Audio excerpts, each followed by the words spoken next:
అందరికీ నమస్కారం. Welcome to wish the talks media. గత శనివారం మనకి ఏంటంటే భద్రకాళి, వరంగల్‌లోని భద్రకాళి అమ్మవారి టెంపుల్ దగ్గరలో కొన్ని కూల్చివేతలు చేసేకున్నారు అధికారులు. సో, ఏ అధికారుల విషయం పక్క పెట్టండి ఫస్ట్.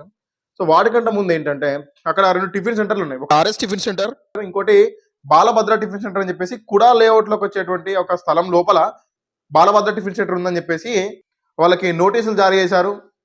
ఏదైతే ఆ షాప్ ఓనర్ ఉంటారో ఆ షాప్ ఓనర్ వాళ్ళకి కొంచెం టైం ఇచ్చారు. టైం ఇచ్చి ఇక్కడ నుంచి మీ షాప్ తొలగించాలి. ఇది సో కుడా స్థలంలో ఉంది కాబట్టి, ప్రభుత్వ స్థలంలో ఉంది కాబట్టి దీన్ని తీసేయాలని చెప్పేసి వాళ్ళకి కొన్ని నోటీసులు ఇచ్చారు. వాళ్ళకి టైం ఇచ్చారు. వాళ్ళు అక్కడి నుంచి తీసుకెళ్ళిపోయారు. ఏదైతే ఆ షాప్లో ఉన్నటువంటి సామాను ఫ్రిడ్జ్ కావచ్చు, ఏదైనా గ్యాస్ కావచ్చు, వంట సామాగ్రి కావచ్చు, సో టిఫిన్కి సంబంధించిన పిండి వంటలు కావచ్చు, వీటన్నిటిని కూడా ఏంటంటే వాళ్ళు ఎవరైనా ఏ టిఫిన్ సెంటర్ అయినా కూడా డబ్బులు పెట్టింది అయితే వాళ్ళకి గ్యాస్ రాదు, అక్కడికి కరెంటు బిల్లు రాదు, దాంతోపాటు ఏదైనా వంట సామాగ్రి రాదు, లోపల ఉన్నటువంటి ఏదైనా ఫ్రిడ్జ్, ఈ యొక్క ఫ్యాన్ లాంటి వస్తువులు ఏదైనా కూడా డబ్బులు పెడితే కానీ రాదు. అవి ఎవరు కూడా గవర్నమెంట్ ఏది కదా, ప్రతి ఒక్కటి ఎవరైతే షాప్ పెట్టుకుంటారో ఆ ఓనర్ వాళ్ళే పెట్టుకోవాల్సి వస్తుంది. సో అదే విధంగా ఈ షాప్ మొత్తం ఖాళీ చేసి సామాన్ అంతా తీసుకెళ్ళిపోయారు. తీసుకెళ్ళిన తర్వాతకి వాళ్ళు అక్కడ షాప్ ఖాళీ చేసి వేరే ఎక్కడ సంథింగ్ పెట్టుకున్నారు. అందరూ సమానమే కదా మరి ఇండియాలో. According to Indian constitution every one is equal in the society. అదే పక్కన ప్రైవేట్ ప్లేస్ లో మనకి కీర్తి గార్డెన్స్ అని చెప్పేసి మనకి అమ్మవారి టెంపుల్ ముందే ఉంటుంది. ఆ కీర్తి గార్డెన్ ఒక ప్రైవేట్ ప్లేస్ లో మనకి ఆర్ఎస్ టిఫిన్ సెంటర్ ఉంది. సదాంత్ గారు అని చెప్పేసి ఆ టిఫిన్ సెంటర్ నడుపుతా ఉన్నారు. సో వాళ్ళ టిఫిన్ సెంటర్ కూడా ఏంటంటే మీకు గవర్నమెంట్ రూల్స్ ప్రకారం కనుక వాళ్ళ షాపు లేకపోతే ఆ షాప్ తొలగించండి తప్పని చెప్పట్లే. కానీ ఏదైతే ఏ విధంగా మీరు ఈ యొక్క బాలభద్ర టిఫిన్ సెంటర్ టైం ఇచ్చిరో, బాలభద్ర టిఫిన్ సెంటర్ వాళ్ళకి నోటీసులు రిలీజ్ చేసిరో, వాళ్ళ సామాన్ అంతా వాళ్ళు షిఫ్ట్ చేసిన ఎంతవరకు వెయిట్ చేసిరో అదే టైం వాళ్ళకి ఇవ్వాలి కదా. అదే టైం వాళ్ళకి ఇవ్వాలి, అదే నోటీస్ వాళ్ళకి ఇవ్వాలి. వాళ్ళ సామాన్ కూడా వాల్యుబులే కాబట్టి, వాళ్ళకు కూడా సెల్ఫ్ రెస్పెక్ట్ ఉంటుంది కాబట్టి, వాళ్ళ వస్తువులు కూడా వాళ్ళు డబ్బులతోనే కొంటున్నారు కాబట్టి, సో వాళ్ళకు కూడా నష్టం చేయవద్దు కదా. అంటే ఓన్లీ గవర్నమెంట్ ఆఫీస్కి సంబంధించింది, గవర్నమెంట్ స్థలంలో ఉన్నటువంటి గవర్నమెంట్ రిలేటెడ్ ఉన్నటువంటి వాళ్ళ షాపులు తప్ప, వాళ్ళ యొక్క వస్తువులు తప్ప, రిమైనింగ్ పక్క ప్రజలందరికీ కూడా వస్తువులు కాదా, వాళ్ళ డబ్బులు కాదా, వాళ్ళకంటారు సెల్ఫ్ రెస్పెక్ట్ ఉండదా, వాళ్ళ యొక్క హక్కులు వాళ్ళకు ఉండవా? ఎటువంటి నోటీస్ లేకుండా ఏంటంటే మొన్న శనివారం రోజు ఎర్లీ మార్నింగ్ నాకు ఉన్న ఇన్ఫర్మేషన్ ప్రకారం ఏంటంటే 4 to 6 మధ్యలో ఒక కంప్లీట్గా టిఫిన్ సెంటర్ మొత్తం కూడా కొలాప్స్ చేసేసారు, నేలమట్టం చేసేసారు. ఎటువంటి ఇంటిమేషన్ ఇవ్వలేదంట, వాళ్ళకు నోటీసులు ఇవ్వలేదంట. సో మీ షాప్ దగ్గరికి వెహికల్స్ వచ్చినాయి కూలగొట్టడానికి రండి అని చెప్పి వాళ్ళకి చెప్పాలి కదా. చెప్పినప్పుడు వాళ్ళు వస్తారు. వచ్చిన తర్వాతకి ఒకవేళ మీరు మీ దగ్గర ప్రాపర్ డాక్యుమెంట్ ఉంటే డాక్యుమెంట్ చూపించి, so we have all the proofs, మాకు డాక్యుమెంట్స్ ఉన్నాయి, we have order from the government, we have to demolish the tiffin centre అని చెప్పి చెప్పాలి. ఇది ఏం లేకుండా మీరు వాళ్ళకి ఇంటిమేషన్ చేయకుండా ఎర్లీ మార్నింగ్ వాళ్ళు 4:35కి వచ్చి షాప్ ఓపెన్ చేసుకుని టిఫిన్ స్టార్ట్ చేద్దాం అని చెప్పుకున్న టైంలో వాళ్ళు వచ్చేసరికి షాప్ మొత్తం కూడా కొలాప్స్ అయిపోయిందంట. ఒక వ్యక్తి, ఒక సామాన్యుడు, ఒక మధ్యతరగతి కుటుంబం చెందినటువంటి ఒక వ్యక్తి టిఫిన్ సెంటర్ పెట్టుకుంటే తెల్లారు లేచి టిఫిన్ సెంటర్ కాడికి వెళ్ళి టిఫిన్లు చేసుకుందాం, మనం ₹1 వస్తుందని చెప్పి అమ్ముకుందని చెప్పి షాప్కి వచ్చేసరికి షాప్ మొత్తం కూడా నేలమట్టం అయిపోయి ఉంటే వాళ్ళ పరిస్థితి ఏ విధంగా ఉంటుంది, వాళ్ళ కుటుంబ పరిస్థితి ఏ విధంగా ఉంటుంది? వాళ్ళకి హక్కులు లేవా?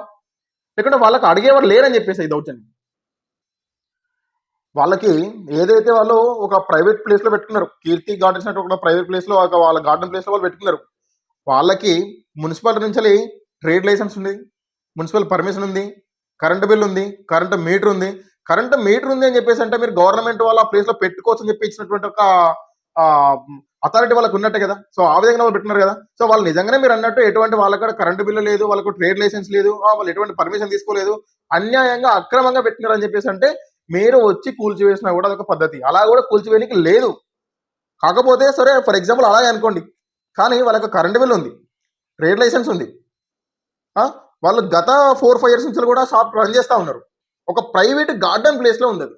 దాన్ని కూల్చివేయడానికి అంత ఎర్లీ మార్నింగ్ అధికారులందరూ కూడా అక్కడికి వచ్చి కూల్చివేయాల్సిన అవసరం ఏమున్నది? ఇది కక్షపూరితంగా చేసినటువంటి వ్యవహారం అని చెప్పి తెలుసా క్లియర్ కట్గా. దీని వెనుక ఎవరు ఉండరు మరి. ఏ రాజకీయ పార్టీ అయినా, ఏ అధికారులు అయినా కూడా ఏంటంటే ప్రజలకి ఏదైనా సేవ చేసే విధంగా చూడండి. సో ప్రజలకి ఏ విధంగా మీరు మేలు చేస్తున్న విషయం గురించి ఆలోచించండి తప్ప, ఏదో ప్రజెంట్ ఉన్నటువంటి రాజకీయ నాయకుల యొక్క మన్ననలు పొందడానికి, అధికారుల యొక్క మన్ననలు పొందడానికి మాత్రం మీరు ఏ చెట్టుకు గొడుగన్న విధంగా మీరు పట్టుకుంటే మాత్రము కంపల్సరీ ప్రభుత్వాలు మారుతాయి. మీరు అదే ప్లేస్లో గవర్నమెంట్ ఆఫీసర్లకి మీరు అదే ప్లేస్లో ఉంటారు, రాజకీయ నాయకులు మారుతూ ఉంటారు.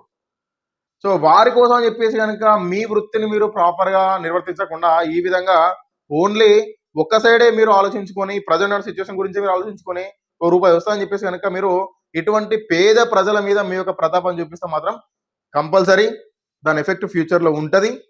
మీరు అది కూడా అమ్మవారి సమక్షంలో ఈ తప్పులు చేస్తూ ఉన్నారు, ఇది గుర్తుపెట్టుకోండి. ఏపీలో కూడా కొందరు రాజకీయ నాయకులు స్వామివారి కొండ మీద కొన్ని మాటలు మాట్లాడడం జరిగింది. ప్రజెంట్ వాళ్ళు ఏ పరిస్థితులు ఉండడం మనం చూస్తూ ఉన్నాం. కనీసం వాళ్ళకి డిపాజిట్లు కూడా దక్కలేదు. వరంగల్ అని చెప్పేసి అంటే భద్రకాళి అమ్మవారు, అటువంటి అమ్మవారి ఆధ్వర్యంలో ఉన్నటువంటి ఆ షాపుల దగ్గర కూడా మీ యొక్క జులుం ప్రదర్శిస్తుందని చెప్పేసి అంటే దానికి తగిన ఫలితం అయితే ఖచ్చితంగా దక్కుతుంది. ప్రశ్నించేవారు లేరు, అడిగేవారు లేరు, ఏం చేసుకున్నా నడుస్తుంది, ప్రజెంట్ మాదే నడుస్తూ ఉంది రాజకీయం అని చెప్పేసి అనుకుంటే మాత్రం చాలా తప్పులు పడతారు. రాజకీయం శాశ్వతం కాదు, రాజకీయం ఎప్పుడైనా కూడా మారుతూ ఉంటుంది. వాళ్ళు మున్సిపల్ ఆఫీస్ వాళ్ళు వస్తే మున్సిపల్ ఆఫీస్ వాళ్ళని క్లియర్ కట్ అడిగారంట, మా దగ్గర అన్ని పర్మిషన్స్ ఉన్నాయి కదా ఎందుకు కూలగొడుతుందని చెప్పేసి అంటే మాకు సంబంధం లేదు, మాకు పైనుంచి ఆర్డర్స్ వచ్చాయి అని చెప్పేసి అంటే ఆర్డర్ కాపీ కూడా లేదండి వాళ్ళ దగ్గర కూలగొట్టడానికి. ఏం లేకుండా డైరెక్ట్ కూలగొట్టేశారు. సో తన వాదన ఏంటని చెప్పేసి అంటే యొక్క సదానంద్ గారు తన వాదన ఏంటంటే, నేను బీఆర్ఎస్ కార్యకర్తని, బీఆర్ఎస్లో వర్క్ చేస్తా ఉన్నా, సో అందుకని చెప్పేసి నాకు టైం ఇవ్వలేదు, నోటీసులు ఇవ్వలేదు, ఏమి ఇవ్వలేదు, డైరెక్ట్ వచ్చేసి నా షాప్ను కూలగొట్టేసారు, నాకు ఎటువంటి టైం ఇవ్వలేదు, నాకు ఇప్పుడు నా కుటుంబం మొత్తం రోడ్డు మీద పడ్డది, నా భార్య పిల్లలు నేను, ఇప్పుడు నా పరిస్థితి ఏంటి అని చెప్పేసి నిజంగా వాళ్ళు చాలా బాధపడతా ఉన్నారు. అధికారంలో ఉన్న ప్రతిపక్షంలో ఉన్న అధికార పక్ష కార్యకర్తలైనా ప్రతిపక్ష పార్టీ యొక్క కార్యకర్తలైనా కూడా ఎవరైనా కూడా వాళ్ళ ఓట్లతో గెలిచిన వాళ్ళే రాజకీయ నాయకులు ఎవరైనా కూడా ఈ విషయం గుర్తుపెట్టుకోవాలి. మీరు ఆ విషయం మర్చిపోయి ఓన్లీ మీ చుట్టూ ఉన్నటువంటి 4 ఓట్లు వేస్తే మీరు గెలుస్తారా? మీ చుట్టూ ఎంతమంది ఉంటారు? మహా అయితే మీ చుట్టూ 40 మంది ఉంటారు కావచ్చు, 100 మంది ఉంటారు కావచ్చు, 1000 మంది ఉంటారు కావచ్చు. ఓన్లీ 1000 ఓట్లతో గెలిచారా మీరు? ప్రతిపక్షంలో అని చెప్పేసి తన మీద ఏదో కక్ష కట్టిన విధంగా తన షాప్ కూలగొట్టని చెప్పి తను చెప్తా ఉన్నాడు. నిజంగా అదే కనుక నిజమే ఉంటే మాత్రం రాజకీయం మారుతూ ఉంటుంది. ఈ రోజు ప్రతిపక్షంలో బీఆర్ఎస్ ఉంటారు, రేపు కాంగ్రెస్ ఉంటుంది, తప్పదు. సో మీరు చేసేటువంటి మంచి పనుల వల్ల కార్యకర్తలు మీ వైపు లాక్కునే ప్రయత్నం చేయాలి తప్ప ఏదో బెదిరించి మా పార్టీలో ఉంటే మాత్రమే మీరు బిజినెస్ చేసుకోవాలి, మా పార్టీ ఉంటే మాత్రమే మీరు ఏదైనా చేసుకోవాలి, మా జెండా పట్టుకోవాలి, మా జెండాలో మేరని చెప్పేసి అక్కడ మాత్రం ఇవాళ బెదిరించి మోపిస్తారు కావచ్చు, రేపే బెదిరించి మోపిస్తారు కావచ్చు, ఇంకో 2.5-3 years లోపు మళ్ళీ ఎలక్షన్స్ వస్తాయి. ఎలక్షన్ మూమెంట్లో ఎవరి జెండా మోసినా ఓటు వేసే వాళ్ళకే ఇస్తారు. సో ఈ విషయం గుర్తుపెట్టుకోవాలి. ఒకసారి ఇదే విషయాన్ని మనం లైవ్లో రికార్డ్ చేసే ప్రయత్నం కూడా చేద్దాము వీలుంటే. కానీ వాళ్ళకు న్యాయం జరిగే విధంగా కొంచెం ఈ వీడియోని అయితే షేర్ చేయండి. ఎవరైనా కూడా అది ఏ పార్టీ నాయకులైనా ఏ పార్టీ కార్యకర్తలైనా కూడా వాళ్ళకు న్యాయం జరగాలి.